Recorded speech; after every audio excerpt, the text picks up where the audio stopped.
Hello everybody, Heiden here, and I'm back with the 24 January 1942 Turn 49 combat replay and analysis.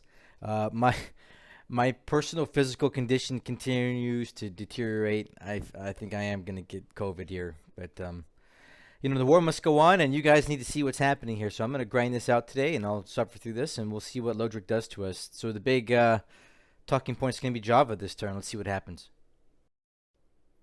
Okay, and here we are. This is 24 January. Yep, and he takes Malang, and we take back Shaogang, which is north of Henyang in China.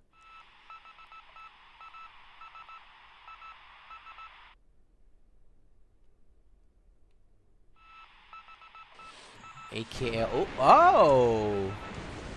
Nice. Looks like we got a Mark 14 torpedo to work here on this Kaijo Maru number 2. It's just to the southeast of Truk. Let's listen for our favorite sound. Yeah, she's sinking. Lodrik will hate that. He hates when my Mark 14 torpedoes work.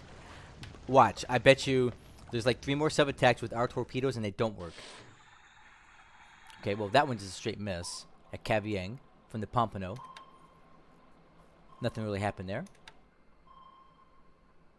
Oh, okay. The salmon takes a shot. Oh, the salmon takes a shot at the ACM Sonobe Maru, but we have a Mark 14 problem, and they don't detonate. So, oh well. Only 2 torpedoes wasted. I still don't understand why he uses ACMs for ASW work. Those should be tending minefields.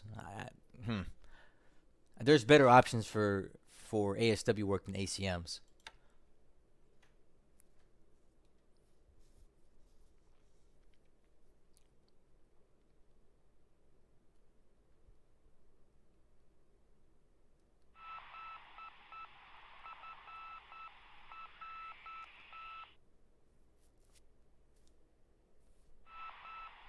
Oh no. Oh man. Well, it's just a reminder that his subs are still alive, so the Californian is a goner. There's no way that will survive. It was empty though. I was bringing it back from Luganville. I don't think there was anything on it. It just sucks to lose it. It's just a reminder that his subs are still around and their torpedoes work better than mine. So let's listen. There she goes. She sinks. Oh, and the Trusty diving deep. So this is just to the southeast of Subang. Let's see what happens here. So the Trusty lives up to its name and remained trustworthy. Did not take any damage from that ASW attack. Very interesting that he's using some pretty decent destroyers for this task. I think patrol boats would be better for this, but hey, if he wants to waste his destroyers on ASW work, be my guest. Alright, so the Thresher takes a shot and misses entirely on the Uruboko Maru. It takes 2 hits from that. So I'll take a look at this after the replay to see how badly damaged the Thresher is. We may need to bring it back for repairs.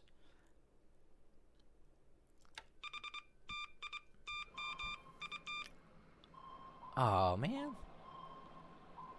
So the Dutch sub K-14, I have it working here near Takao, and we picked up a patrol boat. But we elect not to fire torpedoes, and I wish we had, because I guarantee you we would have taken it out. And the Sonobe Maru is back, and the salmon takes another shot and misses again. Man, 4 torpedoes wasted on 1 ship, and it all misses. Or was that a miss or a hit that didn't go off? Either way, Mark 14. They can't all be winners, right?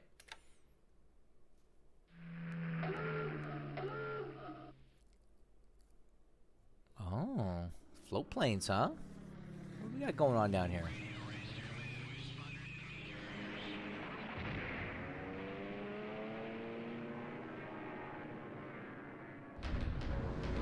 Let's sweep a Changsha. I'm sure a bombing raid's coming next. There it is. Huge raid here.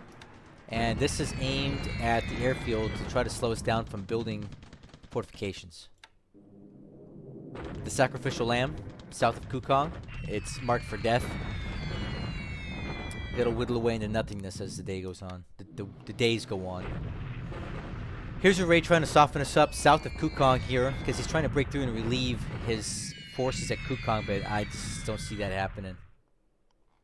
We don't really take any losses there. Thunderstorms, but it doesn't stop from hitting the runway again.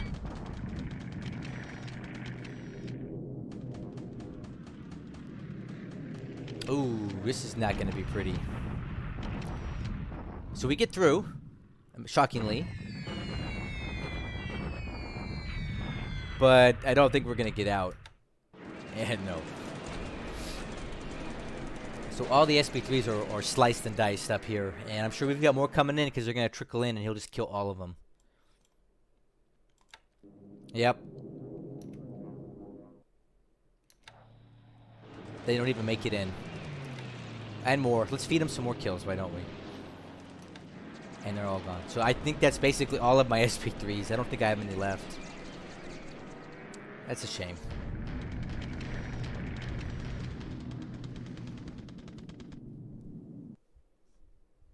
Lodrik has finally learned to put cap over his targets. Okay, we got a Nell just doing work on our subs over there. One of his sub spotter planes was spotted to the southwest of LA.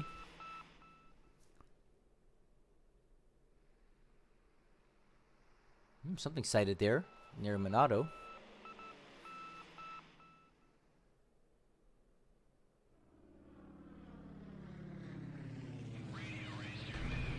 Okay, so this is the PM phase. Okay, here's a strike on Clark. That's fine with me, because I'm sure this will be his field in a couple days, and he can fix all this. Alright, this is the unit that was out this way. It's just been kind of looking for a way to get home.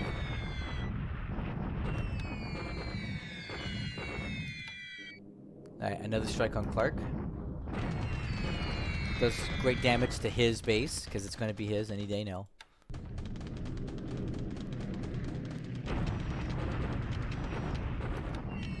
A lot of casualties. This unit's getting down into the meat here.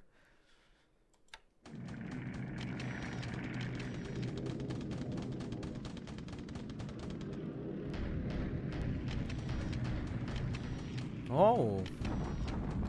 Well, let's see what these B-17s can get done. Let's see if we can get another. Let's see if we can keep working on our B-17 Ace pilot today.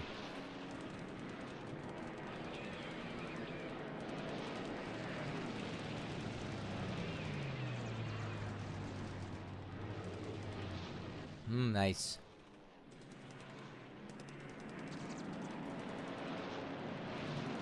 Nice, we got one. Payback for the SB3s from earlier.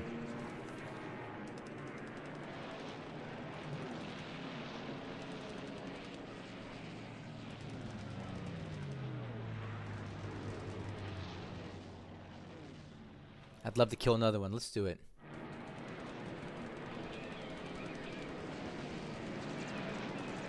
It sure looks like we're gonna get in here.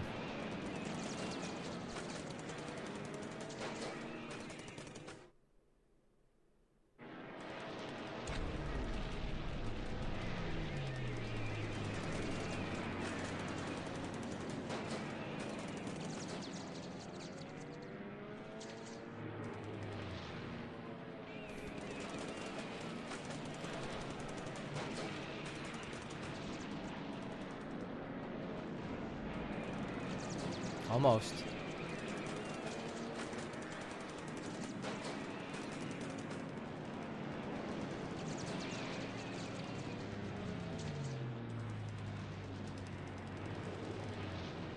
Okay, well, we're gonna get through then.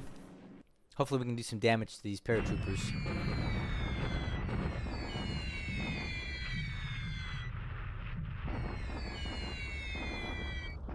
So we take no aircraft losses here. 9 were damaged, 1-0 destroyed, and we do hardly anything to these guys. This altitude that I'm stuck at bombing at just sucks.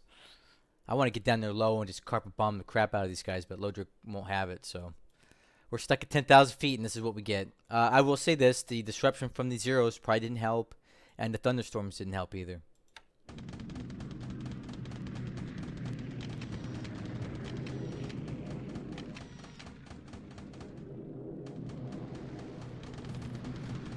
Okay, so that's it for the air raids, the airstrikes. I would have loved to have seen the Dutch do something, but they didn't. Okay, so K-14 got spotted by the Akitsui Maru, and nothing happened there.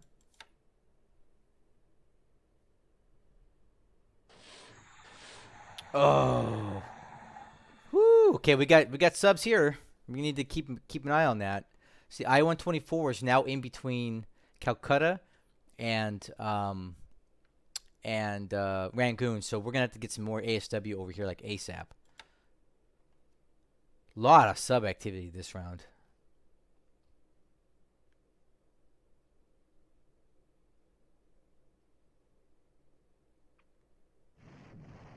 All right, so the usual nonsense at Changsha, because Lodrik has nothing else he can do.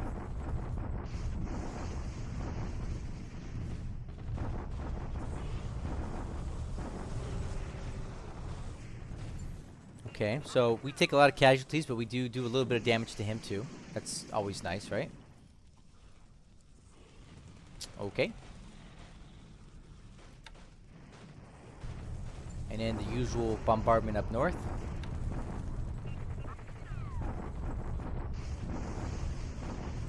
We take 97 casualties. I can take that all day.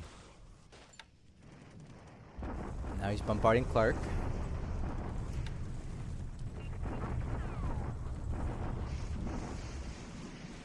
He loses some guns. We lose some vehicles. Nothing major there. That's really it.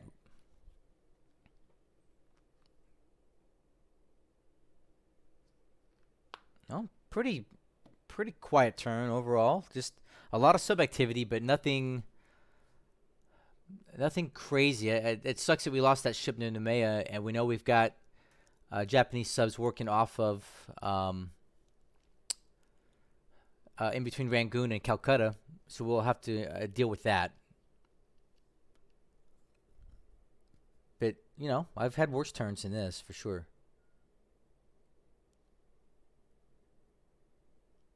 See if we get any good reinforcements. Oh, we got some subs coming at Balboa. And another sub at LA. These are units I'm transferring.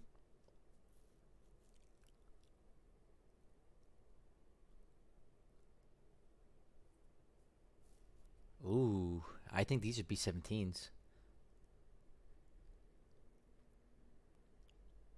Yeah, I think these are some B-17s. Okay, well, let's take a look at the analysis. Okay, let's look at the numbers.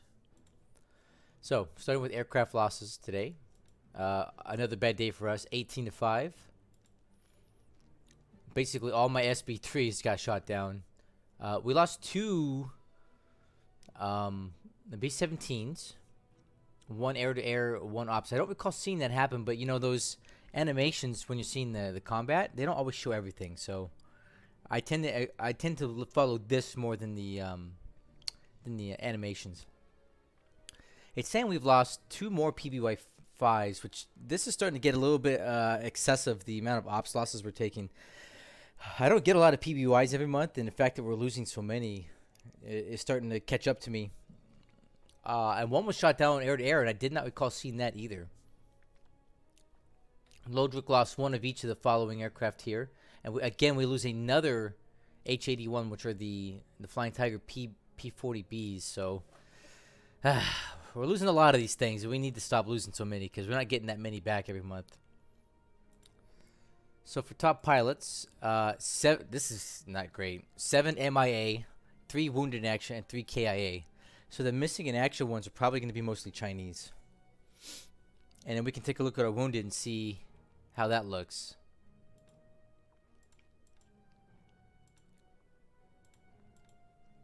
Let's see here.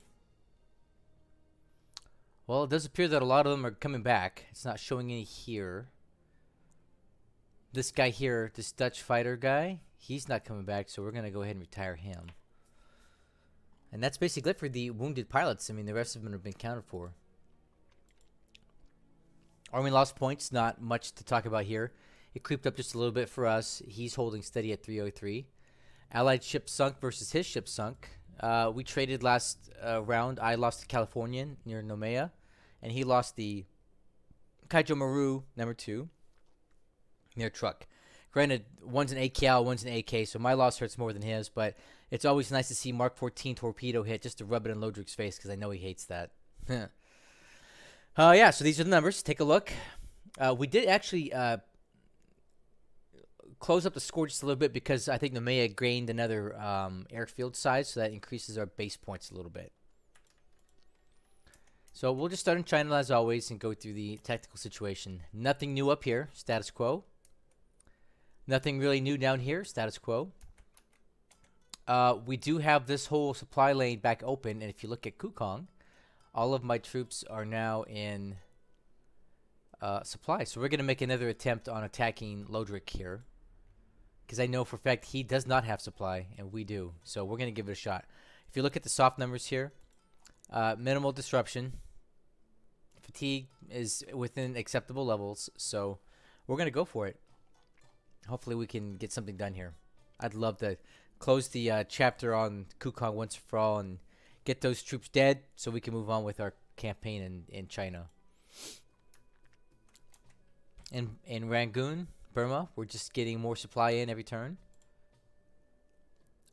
Looks like we have a big push here because if you see this, the supply number dropped from like 40 something down to 29 something. So that means that the supplies are being pushed into China, which is a great thing. See, we're getting supply at all these bases again. So this is really good. Okay, these guys need supply, but yeah, when you see the supply drop in Rangoon like that, it's pushing it.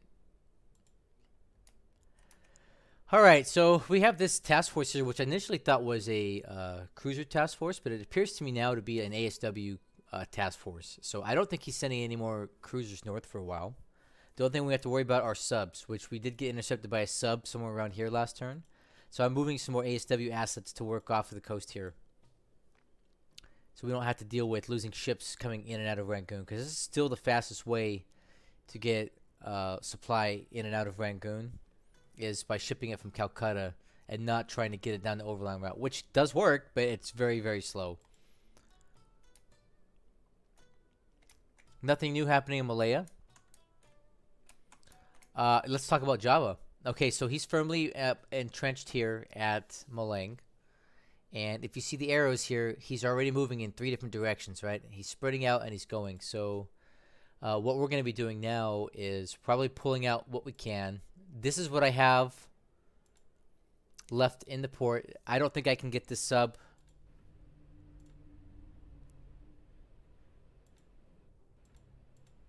I don't think I'm going to be able to get this sub out of here in time, guys. So it's going to take 3 days to get that ready. The President Madison needs 2 days to get ready. So I think Lodrik might be able to take these ships out, scuttle them in port, or we'll scuttle them in port if and when he takes Surabaya, which is going to happen really soon. We don't have hardly anything there to defend it. I'm moving out these ships here. I got a submarine lane task force and 2 support ships that I'm going to be sending north to Batavia and then out. We're not going south because of this. We should be protected by the minefields here. I'm also going to start moving all of these aircraft out because I don't want the same thing to happen here that happened last turn or 2 turns ago in Cagayan, where I lost all those aircraft because I didn't move them out. This could fall within the next turn, so I will be relocating everything. And then these troops are just marked for death. They're going to die. There's no way out of it. It's a good run, guys. In the meantime, though, we have our backup base here in Bandawang, which will be quite the tough nut to crack with this many assault value and the terrain, mountain terrain. We could hold up here for a long time. So yeah, I give Surabaya 1 turn more. If that, maybe next turn it'll fall, and then that's going to be a domino effect in Java, and they'll just slowly start working its way up the coast.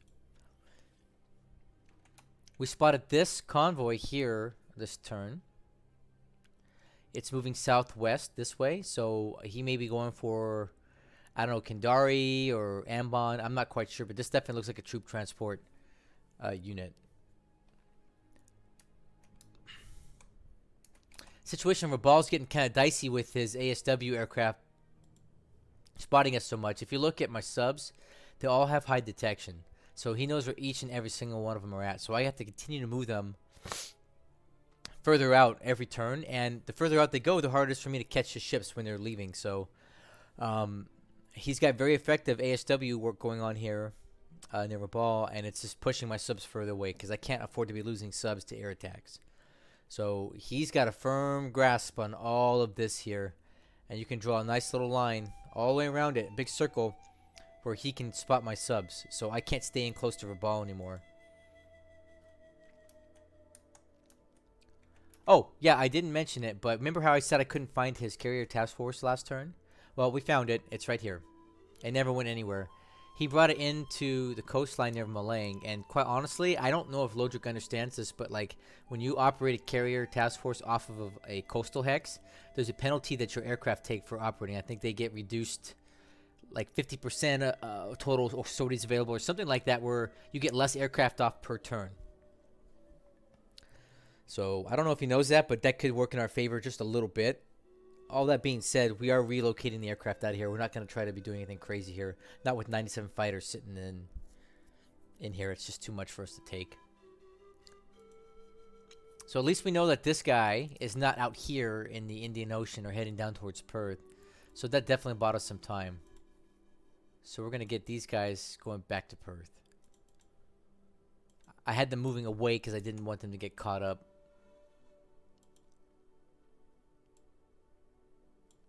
We'll rescue some more. These are the last of the ships out of Java. I've just been they've been floating around for weeks just trying to get home. Been caught out all over the place. So that's basically the turn. Again, I apologize if my voice sounds like garbage because I think the COVID's coming to get me now and I'm just not feeling so great. But I'm glad I was able to get this turn reviewed. Other than the aircraft losses, it doesn't look too bad for us, and hopefully we can continue our sub-campaign here off of Japan and start putting more hurting on them. Because slowly but surely, every month that goes by, these Mark 14 torpedoes are going to get better and better, and we'll really start causing damage to him. So, as always, thank you guys so much for watching. Come join the Discord if you haven't joined yet, and thank you for supporting me and Lodrik, and I'll catch you guys soon.